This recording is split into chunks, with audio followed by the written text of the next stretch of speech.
Hello and welcome to Nomadic Diaries. We're so glad you're here. My name is Doreen Cumberford and I'm the host of Nomadic Diaries, and along with my co-host Megan Norton, we have created the Belonging Project.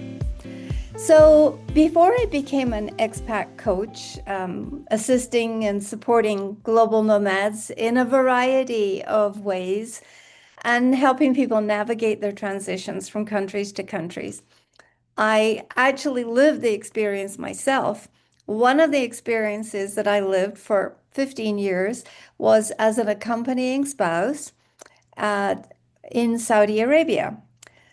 The book, Life in the Camel Lane, Embrace Your Adventure, actually chronicles the 15 years in Saudi Arabia. This was a journey that challenged everything I thought I knew about home, identity, and where I truly belonged. Today, I'm going to share an excerpt from that book that I believe speak directly to the heart of what we're exploring inside of the Belonging Project. This is from Life in the Camel Lane. Every adventure ultimately has its own unique anatomy and is a container for time, energy, and experiences. Arrivals, the adaptation process, and acclimatization are critical when we physically change geographical locations. In modern day society, we have access to such high-speed transportation methods that we often overlook the necessary steps for bringing ourselves fully present and into a mindful relationship with a new place and an entirely new people. Now, adaptation frequently demands some sacrifice, steely-eyed focus, and incredible tenacity. Enculturation to a new society can be a long, slow process, a process of falling in love with yet a new reality. Liminal living is the practice of living constantly in between two cultures and juggling them both. This journey requires that we take some actions, move out of our comfort zone, cross some thresholds, invisible ones, let me add, and leave behind some of our old ways, our beliefs, our old ideas, and our old lifestyles. Human nature somehow carries us forward through the journey of transformation, whether we're cooperating or resisting. Living liminally is often uncomfortable, disorienting, but nevertheless, Western women in Saudi Arabia were frequently required to do so and did so for not only years, but sometimes for decades. We did so with the benefit of new pastimes, new support systems, new skills, and new situations that ultimately led us in the direction of a new way of being.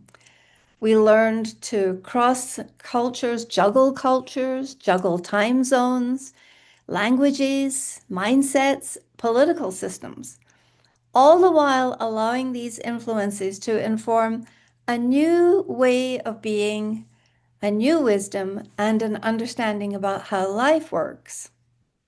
Eventually, we managed the messiness and the disruption, and we ultimately arrived at a new comfort zone where we reconciled ourselves to a different way of being and found comfort in an entirely new version of life, one that many of us had never even conceived of.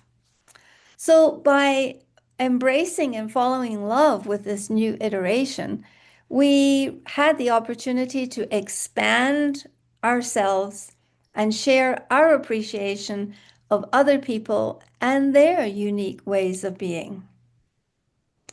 However, as expats, ultimately we pack up our memories, our belongings, our new experiences, and we move on. Nevertheless, we grieve.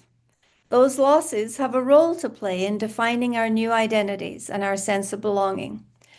That grief can define us, or it can serve to ignite and refuel us for new adventures.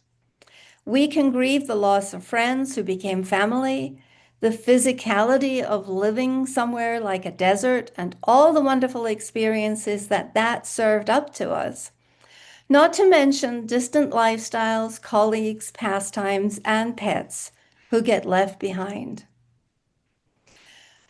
Ultimately, re-entry or repatriation require that we shift gears and eventually move home to commence a new life. After learning to communicate with other cultures, to live with grit and grace, constantly applying and practicing tolerance and compassion, it can be very challenging to resume that life back home.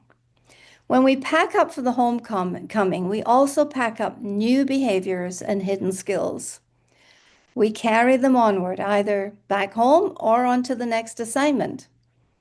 These newly gained perceptions and experiences can serve to build a foundation for the next adventure.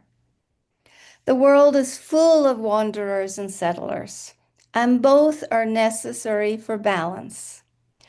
If you are a wanderer or a wannabe adventurer, I hope that this work in life in the Camel Lane gives you the impetus to live outside your previous mental, emotional, and physical borders in order to explore and enjoy the wonder of this planet's people and its cultures. The way we choose to respond to a life of global mobility has the power to transform each of us into a new person. The life cycle of the expatriate constantly revolves around the idea of home, identity, and belonging. And though we may start as one shape, as our global heart grows, our internal geometry changes. And who knows what you might transform into. Thank you for joining me today on this little excerpt from Life in the Camel Lane.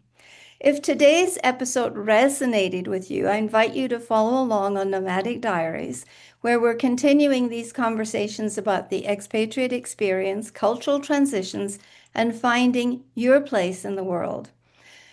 Wherever you listen to podcasts, Apple, Spotify, iHeartRadio, Overcast, etc., go ahead and join our community. You will find us at www.nomadicdiariespodcast.com. Until next time, wherever you are in the world, may you find a deep and abiding sense of belonging. And as we normally say when we conclude our episodes, sayonara, masalama, and hasta luego.